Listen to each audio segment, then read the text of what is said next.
So আপনারা যারা বাজরিকার পাখি পালনে নতুন এবং পাখি কিনে এনেছেন কিন্তু বুঝতে পারছেন না একটা খাঁচায় কয়টা পাখি রাখবেন, কতগুলো পাখি রাখা উচিত, আর একজোড়া পাখির জন্য খাঁচার সর্বনিম্ন মাপ কি, তো আজকের এই ভিডিওতে আপনি জানবেন এ সব কিছুর বিস্তারিত। তো চলুন ভিডিওটি সম্পূর্ণ দেখতে থাকুন। তার আগে আমার চ্যানেলে যারা নতুন এসেছেন অতি অবশ্যই একটা সাবস্ক্রাইব করবেন, কারণ আপনাদের একটা সাবস্ক্রাইব আমাকে ভিডিও বানাবার জন্য অনেকটাই মোটিভেট করে। তো চলুন শুরু করি। বাজরিগার পাখি ছোট সাইজের পাখি হয়, তার জন্য অনেকে হয়তো ভাবতে পারেন এদের জন্য ছোট খাঁচা দিলেও চলবে, কিন্তু যেটা ভাবা বড় ভুল। বাজরিগা ছোট সাইজের পাখি হলেও তার চাই মাঝারি সাইজের খাঁচা। আপনি এক জোড়া পাখির জন্য সর্বনিম্ন 18 ইঞ্চি বাই 12 ইঞ্চি সাইজের একটি খাঁচা কিনতে পারবেন। এটাই হলো খাঁচার সর্বনিম্ন মাপ। পাখির জন্য এমন খাঁচা ব্যবহার করবেন পাখি যাতে সেখানে উড়তে পারে, ব্রিডিং করতে পারে আর খেলাধুলো করতে পারে, কারণ বাজরিগার একটু চনমনে স্বভাবের পাখি হয় আর এরা খেলতে খুবই পছন্দ করে।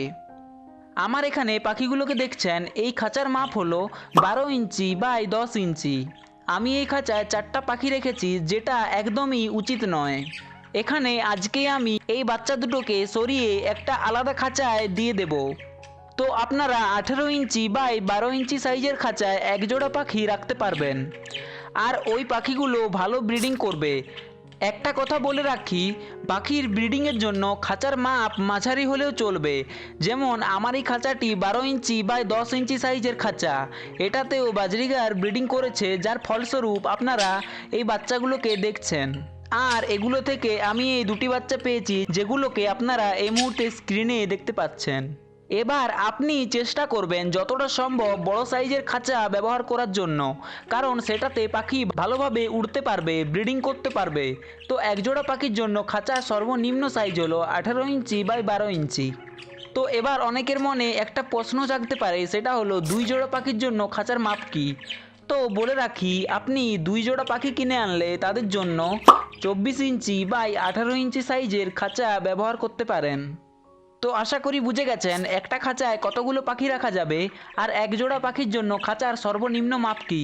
তো এই ছিল আজকের ভিডিওটি ভালো লাগলে প্লিজ একটা লাইক করবেন, আর চ্যানেলে যারা নতুন এসেছেন অতি অবশ্যই একটা সাবস্ক্রাইব করবেন, কারণ আপনাদের একটা সাবস্ক্রাইব আমাকে ভিডিও বানাবার জন্য অনেকটাই মোটিভেট করে। তো চলুন আপনার শখের পাখির সুস্থতা কামনা করে আজকে এখানেই বিদায় নিচ্ছি। দেখা হবে অন্য কোনো একটা ভিডিওতে। ততক্ষণ ভালো থাকুন, সুস্থ থাকুন, টাটা।